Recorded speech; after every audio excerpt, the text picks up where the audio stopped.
आजच्या या व्हिडिओमध्ये आपण माहिती घेणार महाराष्ट्रातील टॉप 10 इंजिनिअरिंग कॉलेज बद्दल आणि ही माहिती घेत असताना सर्वात महत्वाचा जो पॅरामीटर आहे हा पॅरामीटर आहे आपला प्लेसमेंट अनुसार. कारण ज्यावेळेस एखादं कॉलेज सातत्यपूर्वक विद्यार्थ्यांना प्लेसमेंट देतं त्यामध्ये काही हायर प्लेसमेंट असतील आणि त्यामध्ये काही अवरेज प्लेसमेंट असतील. अशा जर प्लेसमेंट सातत्यपूर्वक देत असेल तर डेफिनेटली त्या कॉलेजचा दर्जा या महाराष्ट्रातील टॉप कॉलेजमध्ये कन्सिडर केला जात असतो. तर असे कोणते कॉलेजेस महाराष्ट्रामध्ये आहेत याबद्दल आपण या व्हिडिओमध्ये इन डिटेल इन्फॉर्मेशन घेऊ आणि हे इन्फॉर्मेशन घेत असताना यात कॉलेजचे फी स्ट्रक्चर, नंबर ऑफ नव्याने कुठल्या ब्रांच आल्या आहेत, सोबत कॉलेज कधी स्थापन झालेत आणि नवीन जे काही ब्रांचेस आहेत या कधी स्थापन झाल्यात याबद्दल सुद्धा आपण माहिती घेणार आहेत. प्लस या इन्फॉर्मेशन मध्ये आपले स्टुडंट हेल्पलाईन सेंटरचे काही पॅरामीटर्स आहेत त्या पॅरामीटर्स अकॉर्डिंग आपण या कॉलेजला टॉप कॉलेज कन्सिडर करतो आणि लक्षात खूप महत्वाची इन्फॉर्मेशन देईल की जेही हे अनालिसिस दिलंय हे इंडिव्हिज्युअल अनालिसिस आहे. प्रत्येकाचं ओपिनियन, प्रत्येकाला टॉप कॉलेज कन्सिडर करायचं ओपिनियन डेफिनेटली वेगवेगळं असू शकतं. हे जे ओपिनियन आहे हे जे मला स्वतःला वैयक्तिक वाटतं हे मी आपल्यासोबत प्रेझेंट करत आहे आणि प्रत्येक ओपिनियन जर पाहिलं असता हे डिफरंट असू शकतं. प्रत्येक जणाचा रिसर्च बेस हा डिफरंट असू शकतो. ठीक आहे. मेनली ज्यावेळेस मी स्वतः या ठिकाणी एखाद्या कॉलेजला टॉप दर्जा देतो त्यामध्ये त्या संस्थेनं सातत्यपूर्ण प्रयत्न करून प्लेसमेंट असेल, व्हायब्रंट कॅम्पस असेल, या फॅकल्टी सस्टेनेबल असतील, या सगळ्या गोष्टी ज्या ठिकाणी मेंटेन असतात तेच संस्था कालांतराने या ठिकाणी एक चांगली संस्था किंवा या ठिकाणी टॉप संस्था म्हणून आपण कन्सिडर करत असतो. कारण विद्यार्थी पालकांनी पाहिलं असेल महाराष्ट्रामध्ये बरेच इंजिनिअरिंग कॉलेज आहेत, बरेच खूप जुने आहेत, पण त्या कॉलेजचं अजून कुठंच नाव निशाण नसतं. हे खूप महत्वाचं आहे. त्यामुळं आपण ज्यावेळेस कॉलेजला टॉप दर्जा देतो त्यातला फर्स्ट कंटेंट आहे एन-एफ-आर रँकिंग. या रँकिंग अनुसार कॉलेजचा आपण दर्जा या ठिकाणी थोडासा कन्सिडर करतो आणि थोडा आपल्या स्वतःचे पॅरामीटर यामध्ये कन्सिडर करत असतो. तर यानुसार जेही या ठिकाणी एन-एफ-आर रँकिंग अनुसार कॉलेजचे मेरिट बसतात किंवा त्यांच्या रँकिंग येतात ते आपण या ठिकाणी मेन्शन करणार आहे. तर फर्स्ट आहे इंडस्ट्रियल कनेक्शन. कारण तुम्हाला सुरुवातीला सांगितलं प्लेसमेंट ओरिएंटेड कॉलेज त्यासाठी लागणारे आपल्याला या ठिकाणी इंडस्ट्रियल कनेक्शन. जर कॉलेजचा जो टीपीओ किंवा जे फोर्थ इयरला विद्यार्थ्यांना जे प्लेसमेंटला कंपनी आणणारी एक मॅनेजमेंट टीम असते हे जर आपली स्ट्रॉंग असेल आणि त्या टीमचे या ठिकाणी इंडस्ट्रियल कनेक्शन स्ट्रॉंग असतील तरच त्या कॉलेजमध्ये प्लेसमेंट आणि एंट्रनशिप चांगल्या कंपनीमध्ये मिळतात. लक्षात घ्या कंपनीमध्ये सुद्धा फरक आहे. प्रत्येक कॉलेजला सहसा पाहिला असता प्लेसमेंटला कंपन्या येतात पण चांगल्या कुठल्या नॅशनल इंटरनॅशनल कुठल्या हे सुद्धा त्या ठिकाणी खूप मॅटर करतात. म्हणजे जर तुमचे गुड इंडस्ट्रियल कनेक्शन असतील तर या ठिकाणी तुम्हाला प्लेसमेंटसाठी चांगल्या कंपन्या येतात, इंटर्नशिप चांगल्या कंपनीत करता येत असते. नेक्स्ट आपलं इंडस्ट्रियल व्हिजिट अँड लेक्चरर. कारण जर आपल्या चांगल्या कंपनी जर आपण प्लेसमेंट साठी हे म्हणजे पात्र असो तर तशा आपल्या इंडस्ट्रियल व्हिजिट सुद्धा चांगल्याच आपल्याला दिसून येतात. आणि नेक्स्ट या सर्व तिन्ही पोर्शनचा जो मेन पॉइंट आहे किंवा की पॉइंट आहे हा आहे तिथला फॅकल्टी वर्ग.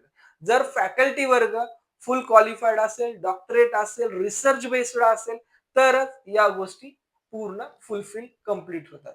आणि सोबतच या फॅकल्टीचं जे काही आहे हे स्टेबल फॅकल्टी पाहिजे. कारण आपण पाहिलं असेल आपल्या 12th स्टँडर्डला आपण जेव्हा जेई सीईटीचं प्रिपरेशन करतो त्यावेळेस एखादा फॅकल्टी चेंज झाल्यानंतर त्याचा इफेक्ट आपल्याला त्या सब्जेक्टवरती किती दिवस पडतो हे आपल्या स्वतःला चांगलीच याची जाणीव आहे. त्यामुळे सस्टेनेबल फॅकल्टी सुद्धा त्या ठिकाणी मॅटर करतात. नेक्स्ट आहे करिअर सर्व्हिसेस. कारण इंजिनिअरिंग तर सर्वच ठिकाणी आहे. पण या इंजिनिअरिंग सोबत काही ठिकाणी काही लँग्वेज प्रोग्राम आहेत. काही ठिकाणी जर्मन लँग्वेज शिकवली जाते, काही ठिकाणी जापनीज लँग्वेज शिकवली जाते आणि काही ठिकाणी एमपीएससी युपीएससीचं प्रिपरेशन सुद्धा सॅटर्डे संडेच्या डे मध्ये केलं जातं. म्हणजे तुमचे जे काही करिअर सर्व्हिसेस आहेत इंजिनिअरिंगच्या बियॉन्ड जाऊन सुद्धा काहीतरी आहेत हे सर्वात महत्वाचं असणार आहे. नेक्स्ट आहे आपलं स्टुडंट्स प्रोजेक्ट. कारण जो आपला प्रोजेक्ट फोर्थ इयरला आपण रन करतो किंवा आपण घेतो या प्रोजेक्ट वरती सर्वात जास्त इफेक्ट असतो प्लेसमेंटचा आपल्या. कारण आपली प्लेसमेंट जर पाहिली असता तो की पॉइंट आहे हा आपला या प्रोजेक्ट वरचा असणार आहे. कारण आपण फोर्थ इयरला का प्रोजेक्ट केलाय हे सर्वात इम्पॉर्टंट या ठिकाणी असणार आहे. नेक्स्ट आहे आपलं व्हायब्रंट कॅम्पस. कोणालाही वाटेल की मी ज्या कॉलेजमध्ये त्या कॉलेजचा कॅम्पस खूप मोठा असावा, प्लेग्राऊंड असावे, या ठिकाणी करिक्युलम अकॅडमीसाठी पूर्ण व्यवस्थित गोष्टी असायला पाहिजे, lab, laboratory, hostel, each and every सगळ्यांना वाटतं. पण लक्षात घ्या, आपल्या पॅरामीटर मध्ये व्हायब्रंट कॅम्पस आपण घेतो, पण असं नाही की तो खूपच जास्त व्हायब्रंट पाहिजे. त्यातला आपण की पॉइंट घेतो की त्या कॅम्पसमध्ये ऑल प्रॅक्टिकलच्या फॅसिलिटी असणं आवश्यक आहे. त्यानुसार आपण त्या कॅम्पसला व्हायब्रंट कॅम्पस कन्सिडर करतो. मेंटरशिप सपोर्ट पण सुद्धा खूप महत्वाचं असतं. कारण बऱ्याच वेळेस आपण असं पाहतो, काही कॉलेजचं अवरेज पॅकेज असतात आणि काही विद्यार्थ्याला त्याच्या स्वतःच्या डेडिकेशनमुळे काही काही विद्यार्थी इंजिनिअरिंग वरती सुद्धा 40 लाख 50 लाखाचं पॅकेज घेत असतात आणि या मेंटरशिप सपोर्टचा सुद्धा गरज त्या फोर्थ इयर थर्ड इयर विद्यार्थ्यांना गरजेचा असतो. तो सुद्धा असणं गरजेचं आहे. Infrastructure and resource. Infrastructure and resource काय आहे? मेनली की आपण ज्या लोकेशनला कॉलेज घेत आहे, हे कॉलेज आपल्यासाठी थोडस कन्व्हिनियन्स असेल तर ते वेल असतं असं वाटतं. ठीक आहे. तर मेन व्हिडिओकडे आपण वळूया. यामध्ये आपला फर्स्ट पॉइंट किंवा फर्स्ट जे कॉलेज आहे महाराष्ट्रातील टॉप 1 च्या लिस्ट मध्ये, ते आहे आपलं सीयूपी कॉलेज. विद्यार्थी पालकांना याची जाणीव आहेच, कारण महाराष्ट्रात टॉप 1 चं कॉलेज सीयूपी कॉलेज आहे. पण हे कॉलेज ज्यावेळेस आपण पाहतो आणि एनएफआर रँकिंग या ठिकाणी आपण विचार करतो, तर याची रँकिंग 2025 च्या रँकिंगच्या तुलनेत जर विचार केला तर हे 90 नंबरला गेली. तत्पूर्वी पाहिलं असतं 74 टू 76 च्या रेंज मध्ये होती. 2023 चा विचार केला तर रँकिंग 42 होती. पण हे रँकिंग वाढली. त्याचं रिझन आहे की जेही सीयूपी कॉलेजची युनिव्हर्सिटी झाली, या युनिव्हर्सिटीमुळे ते रँकिंग यामध्ये फ्लक्च्युएशन झालं असं मला वैयक्तिक वाटतं. कारण ऑदर दुसरा ड्रॉबॅक तर मला अजून काही दिसला नाहीये. प्लेसमेंट ही चांगली आहे, सर्व गोष्टी या ठिकाणी ठीक आहेत. फक्त ज्यावेळेस त्यांनी स्वतःची युनिव्हर्सिटी स्थापन केली तेव्हापासून रँकिंग मध्ये थोडीशी घसरण झाली. फक्त एनएफआर रँकिंग मध्ये घसरण झाली, बाकी प्लेसमेंटवर काही अडचण आहे नाही, कॅम्पस मध्ये काय अडचण तर कुठंच नाही. एकंदरीत सीयूपी कॉलेजचा कोड आहे 6006, इयर ऑफ इस्टॅब्लिश 1854 चा आहे. त्यानंतर या ठिकाणी कॉलेजचा फी स्ट्रक्चरचा विचार केला, एमएसटी सीईटी वरून जर आपण ऍडमिशन स्टेट ऑफ महाराष्ट्र कॅन्डिडेटला 1,56,464 आहे ऍज पर 2025 च्या डेटानुसार. 26 जे काही अपडेटेड फी स्ट्रक्चर असेल किंवा जे काही अपडेटेड इन्फॉर्मेशन आहे, हे आपल्या व्हॉट्सअप आणि इंस्टाग्राम चॅनलवरती आम्ही वेळोवेळी देत आहोत. हवा असेल तर आपण जाऊन ऑफिशियली चेक करू शकत खरंच देत आहेत की नाहीये. लिंक सर्व जे काही इंस्टाग्राम असेल, टेलिग्राम असेल अथवा व्हॉट्सअप असेल, याच्या सर्व आपण खाली दिल्या आहेत. आणि यानंतर आपण पाहू शकतो हॉस्टेल फॅसिलिटी आहे का नाही, येस और नो. कुठल्या युनिव्हर्सिटीमध्ये अंतर्गत आहे ते सुद्धा माहिती दिली आहे. ज्यावेळेस ऍडमिशन कन्फर्मेशन करायची वेळ येते त्याच्या वेळेस वेबसाईट बऱ्याच वेळेस आपल्या चुकतात, तर वेबसाईट बद्दल सुद्धा माहिती दिली आहे. आणि सोबत ओव्हरऑल कॉलेजमध्ये किती ब्रांच आहेत आणि या ब्रांच कधी स्थापन झाले आहेत, ओव्हरऑल त्याचा इंटेक काय आणि ब्रांच वाईज कोड काय आहे. ठीक आहे. यासोबतच आपल्याला ज्या काही ब्रांच सांगितल्यात या ब्रांचेसचं कॅटेगरी वाईज या ठिकाणी काय कट ऑफ आहेत आणि या कट ऑफ मध्ये जनरल काय कट ऑफ आहे आणि या ठिकाणी पर्टिक्युलर वुमेनचा काय कट ऑफ आहे, अशी in detail information including all India rank, physically handicap, defence, या सर्व ह्याच्यासहित आपण आपल्या हँडबुक मध्ये दिलेली आहे. आता विद्यार्थ्याला प्रश्न पडेल की हे कुठं आहे, हे आपल्या स्टुडंट हेल्पलाईन सेंटरच्या हँडबुक मध्ये सर्व गोष्टी अवेलेबल आहेत. त्यामुळं जे आपलं कॉलेज फर्स्ट होतं सीयूपी कॉलेज, याबद्दल तुम्हाला यात इन डिटेल इन्फॉर्मेशन दिली. नेक्स्ट कॉलेज आपलं आयसीटी कॉलेज. आता विद्यार्थी थोडं पॅनिक होतील की आयसीटी कुठं आहे, काय आहे, काय संबंध आयसीटीचा. तर लक्षात घ्या, बऱ्याच विद्यार्थ्यांना आयसीटी बद्दल माहिती नाही, बऱ्याच विद्यार्थ्यांना माहिती आहे पण कॉलेजसाठी प्रेफरन्स देत नाहीये. ठीक आहे, कारण सध्या जो ट्रेंड चालू आहे आपला, हा ट्रेंड फक्त सीएस आणि आयटीचा हा ट्रेंड चालू आहे. त्यामुळे या कॉलेजला मिस करतात. तरी एकदा विद्यार्थ्यांना, ज्या विद्यार्थ्यांना थोडं चॉईस चेंज करून चांगल्या कॉलेजला जायची इच्छा असेल, अशा विद्यार्थ्यांना सांगू शकतो की आयसीटी कॉलेजची एनएफआर रँकिंग हे 41 आहे.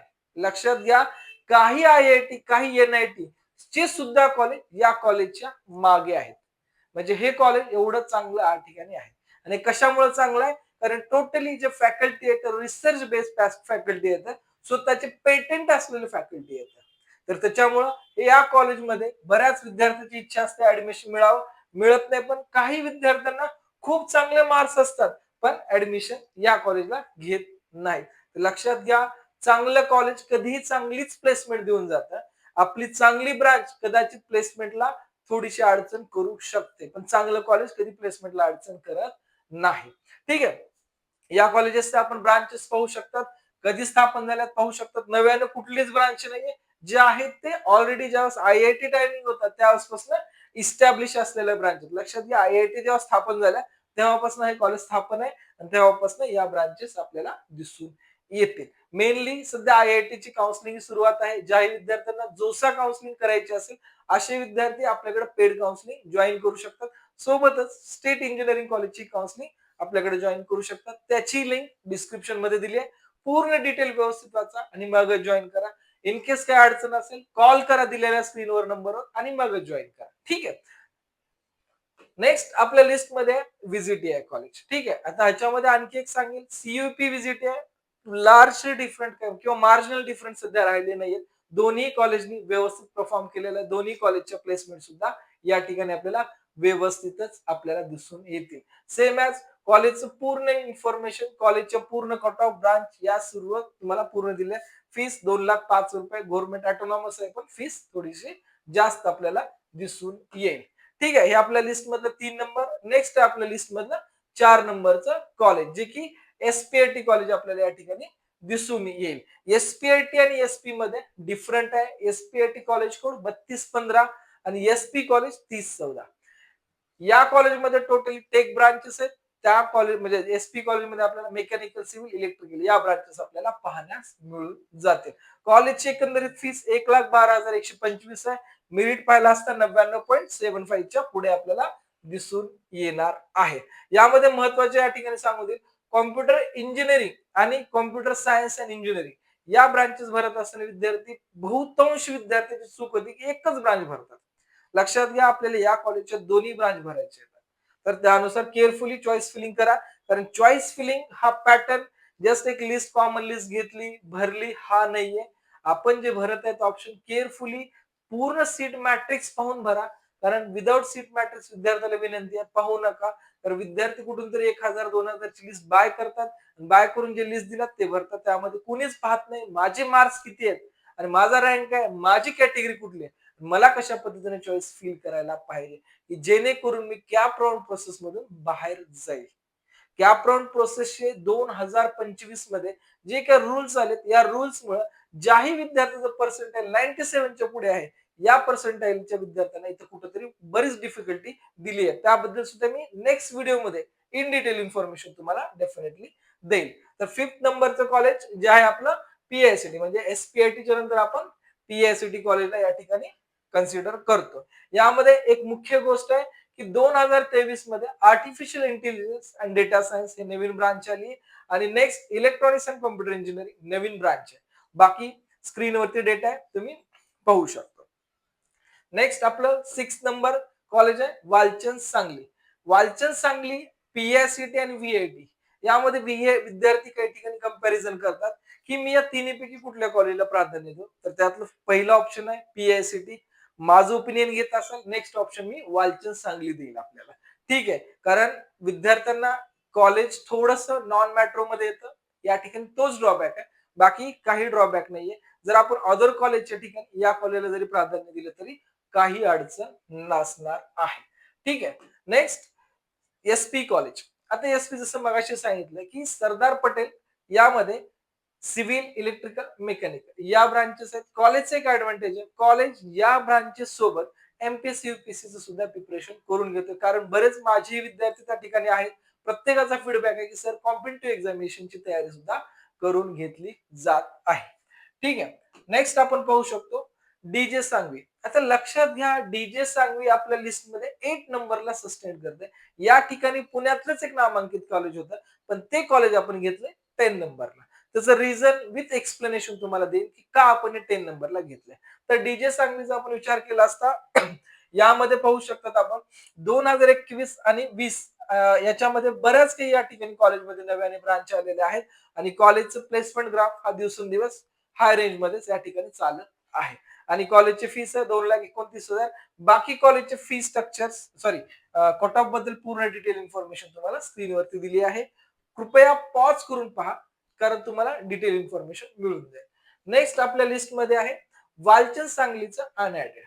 जसं आयसीटीचं आहे तसं या कॉलेजचं आहे. कारण कॉलेजची स्थापना आहे 2024 आणि स्थापनेपासून जर विचार केला असता बरेच जे जाणकार पालक आहेत, जे अभ्यास करून या ठिकाणी चॉईस फिलिंग करतात. अशाच पालकांच्या लिस्टमध्ये हे कॉलेज मला दिसून आलं आहे. जे या ठिकाणी फक्त वाचन चांगली देतात आणि अनएडेड कॉलेजला या ठिकाणी लक्षच करत नाही. त्या पालकासाठी एक महत्त्वाची इन्फॉर्मेशन देईल, की हे सुद्धा कॉलेज त्याच लेव्हलचं कॉलेज आहे. फक्त ते ॲडेड आहे, हे अनएडेड आहे. फरक एवढाच आहे. आता विद्यार्थ्याला प्रश्न पडेल, की याची तर प्लेसमेंट बाकी आहे. तुम्ही तर प्लेसमेंट ओरिएंटेड देतात. लक्षात घ्या, सीयूपीच्या जर या ठिकाणी कॅम्पसमध्ये एखादं न्यू कॉलेज जर स्थापन झालं, तर मॅनेजमेंट बॉडी एकच असणार आहे. फॅकल्टी वर्ग चांगलाच असणार आहे. हे पूर्ण अझ्युम करून त्या ठिकाणी प्रत्यक्षरित्या जाऊन त्या पूर्ण गोष्टीची माहिती घेऊन मगच या कॉलेजला आपण टॉप 9 या दर्जामध्ये ठेवलं आहे. ठीक आहे. कारण ओव्हरऑल इन्फॉर्मेशन देणे चुकीचं आहे. ॲक्चुअल परिस्थितीला जाऊन पाहणं आणि ॲक्चुअल सगळ्या गोष्टी चेक करून देणं हे खूप महत्वाचं. त्यामुळं या कॉलेजचा आपला नंबर 9 वरती आहे. आणि यामध्ये रोबोटिक्स, ऑटोमेशन आहे, कॉम्प्युटर सायन्स आणि इंजिनिअरिंग, आयटी आहे आणि आर्टिफिशियल इंटेलिजन्स आणि मशीन लर्निंग. एकंदरीत जर कॉलेज चांगलं नसतं, तर कट ऑफ 98 अबोव्ह नसता. तर कट ऑफ सुद्धा 98 अबोव्ह आपल्याला दिसून येईल. आता आपल्या लिस्टमध्ये जे की तुम्हाला मी डी सांगवीच्या वेळेस सांगितलं, हे कॉलेज आपलं त्या ठिकाणी सस्टेन करत होतं. पण हे कॉलेज खाली आले. आता कॉलेज खाली यायचे प्रामुख्याने मला जे वैयक्तिक वाटतात ते 2 रिझन आहेत. कॉलेजला मी कुठलाच टार्गेट करत नाही. फक्त कॉलेजबद्दल मी माहिती देत आहे.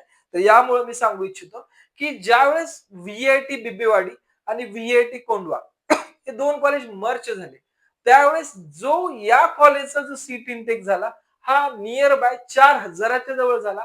की ज्या 4,000 इंटेकमध्ये computer, IT, artificial intelligence and data science, machine learning, cyber security, blockchain याच ब्रांचेसचा इंटेक 4,000 च्या जवळ जात आहे. आणि अदर ब्रांचेसचा इंटेक हा आणखी वेगळा आहे. त्यामुळं या कॉलेजमध्ये खूप मॅक्झिमम क्राऊड झाला आणि याचा कुठे ना कुठे इफेक्ट प्लेसमेंटला 2 वर्षात आम्हाला दिसून आला.